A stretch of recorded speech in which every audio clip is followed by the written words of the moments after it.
India में भांग legal क्यों है, जबकि गांजा, जिसे वीड भी कहा जाता है, और इसी प्लांट से बने बाकी कई सब्सटेंसेस जैसे चरस, कैननीज ऑयल या फिर मरुआना से बने फूड प्रोडक्ट्स इलीगल। असल में भांग, गांजा और चरस तीनों ही कैनबिस प्लांट के डेरिवेटिव्स हैं, लेकिन फर्क बस इतना है कि कौन सा डेरिवेटिव प्लांट के किस पार्ट से बनाया गया है। एनडीपीएस एक्ट 1985 की गाइडलाइंस के हिसाब से कैनबिस की पत्तियों और बीजों को नारकोटिक कैटेगरी से एग्जेम्प्ट किया गया है। मतलब पत्तियों से बनने वाली भांग इलीगल नहीं है। लेकिन अगर आप उसका रीजिंग, जिससे हशीश बनता है, या फ्लावरिंग टॉप्स, जिससे गांजा बनाया जाता है, उसे यूज करते हैं तो ये इलीगल सब्सटेंसेस की कैटेगरी में आ जाता है।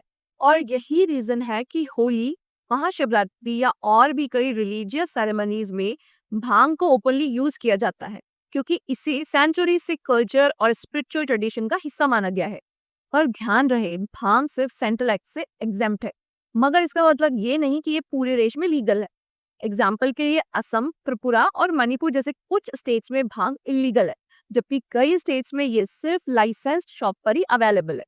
और साथ ही में हम सबको ये तो ध्यान रखना ही चाहिए कि भांग एक तरीके का साइकोएक्टिव ड्रग है, जिसका जरूरत से ज्यादा यूज आपके लिए रिस्की हो सकता है।